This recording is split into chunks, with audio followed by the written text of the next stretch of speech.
बिस्मिल्लाहिर्रहमानिर्रहीम। अस्सलाम वालेकुम नाज़रीन, मेरा नाम सरवत वलीम है। ठीक 5 दिन के बाद वाइट हाउस में एक बड़ी अहम मुलाकात होने जा रही है और इस मुलाकात के अंदर जो दो फ़रीक़ैन मिल रहे हैं, इसमें वाज़े तौर पे एक तो अमेरिकी सदर डोनाल्ड ट्रंप हैं, मगर जो दूसरा फ़रीक़ है उसका नाम नेतन्याहू है। इजरायली वज़ीर आज़म नेतन्याहू पीर के रोज़ वाइट हाउस में सदर डोनाल्ड ट्रंप के साथ एक बड़ी अहम मुलाकात करने जा रहे हैं,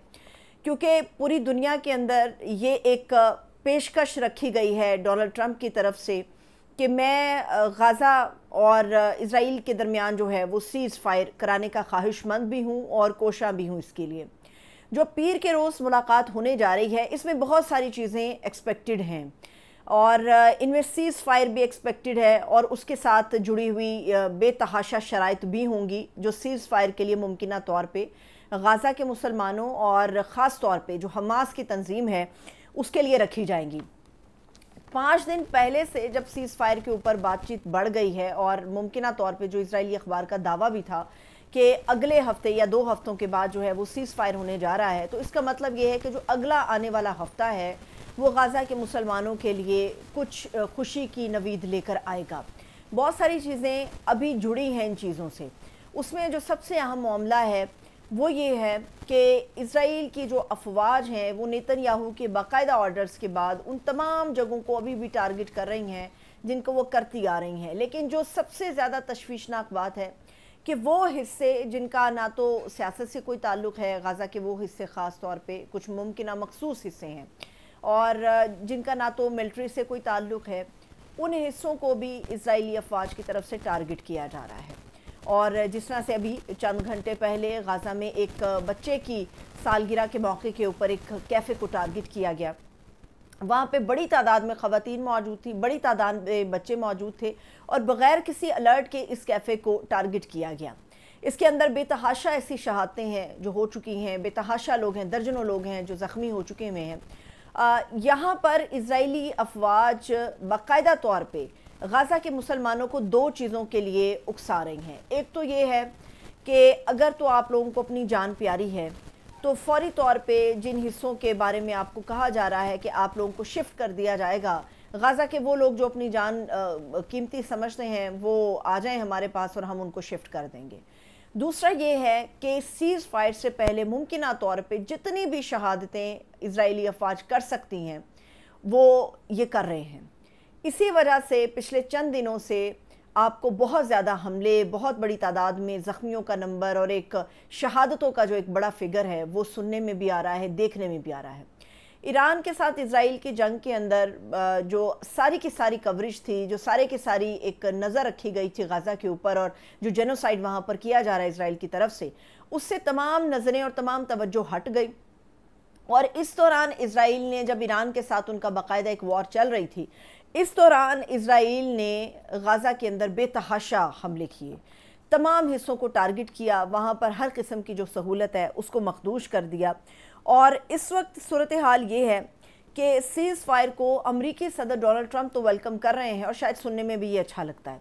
लेकिन ख़दशात का एक पहाड़ है जो इस सीज़ फायर के दरमियान खड़ा है और उन ख़दशात को एड्रेस करना बड़ा ज़रूरी है। जैसे सीज़ फायर होता है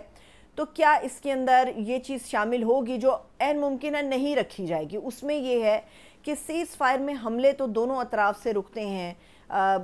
ये जो बारूद, गोला बारूद का इस्तेमाल किया जाता है वो वक्ती तौर पे रुकता ज़रूर है, लेकिन इसमें जो इमदादी सामान पहुंचाया जाना है गाज़ा में, क्या उसकी रसाई होगी जो ऐन मुमकिन नज़र आता है कि नहीं होगी?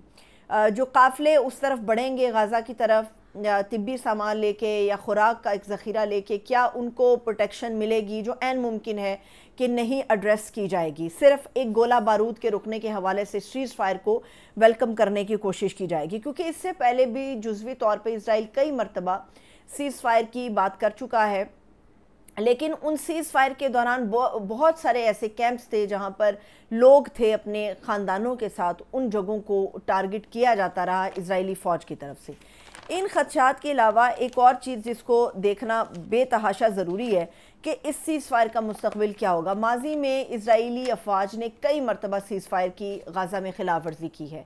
اس کی جو ریسنٹ ایگزامپلز ہیں، دو بڑی ایگزامپل ہمارے سامنے ہیں۔ پہلی ایگزامپل تو یہ کہ پاکستان اور بھارت کے درمیان جب ٹینشن بڑھی، اس ٹینشن کے دوران سیز فائر امریکی صدر ڈونلڈ ٹرمپ نے کرا دیا، جس کو پاکستان نے تو ویلکم کیا، لیکن انڈیا اس سیز فائر کو آج تک ایکسیپٹ نہیں کرتا۔ اس سیز فائر کے باوجود ایک ٹینشن بارڈر پہ ابھی بھی موجود ہے۔ جو دوسرا سیز فائر ہے وہ ایران اور اسرائیل کے درمیان ہوا، جو امریکی صدر ڈونلڈ ٹرمپ اور دیگر ممالک نے مداخلت کے ذریعے کروایا۔ اس میں گولہ بارود کا استعمال رک گیا، مگر ایران اور اسرائیل کے درمیان ٹینشن اتنی ابھی بھی موجود ہے کہ کسی بھی وقت حملے کا خطرہ باقی ہے۔ اسی طرح سے اسرائیل اور غزہ کے اندر جو سیز فائر ہوگا، اس کا مستقبل بھی کہیں زیادہ مخدوش ہے۔ یہاں پر حماس کے حوالے سے جو دعوے کیے جا رہے ہیں، اسرائیلی پیپر اور پوری دنیا جو کلیم کر رہی ہے ان دعووں کے بعد،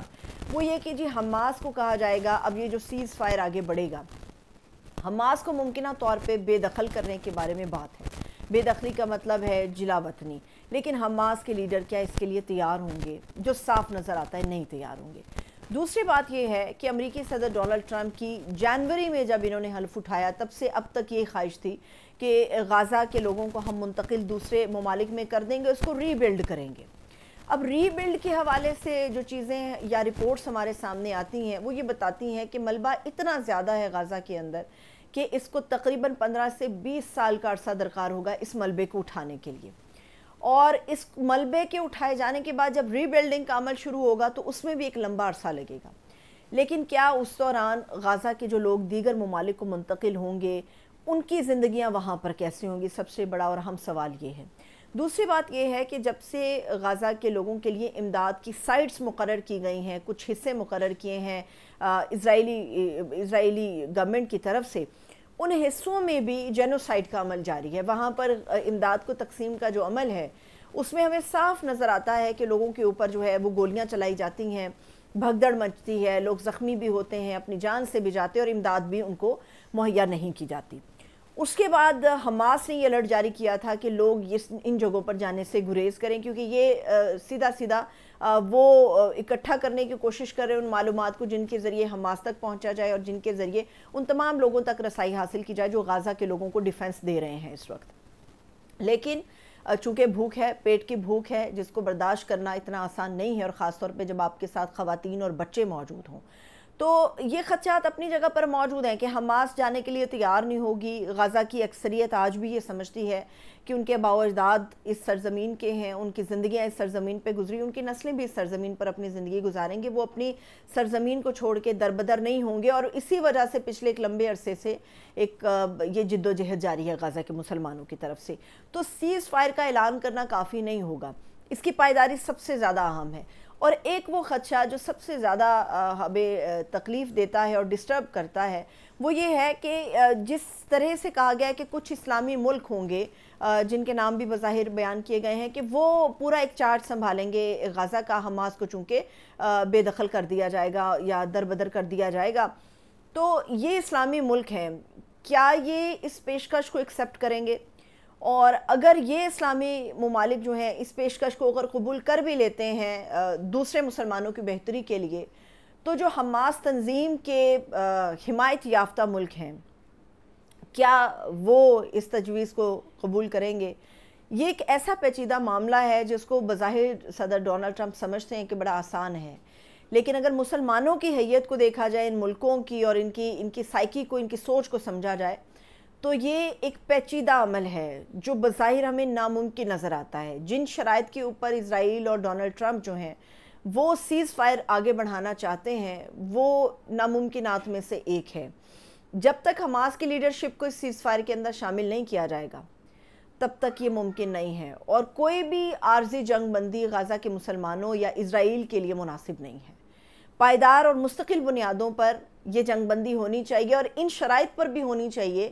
کہ ان تمام نقصانات کا ازالہ انہی غزہ کے مسلمانوں کے ساتھ کیا جائے جو انہوں نے برداشت کیا ہے۔ اجازت دیجیے، اپنا بہت سا خیال رکھیے، خدا حافظ۔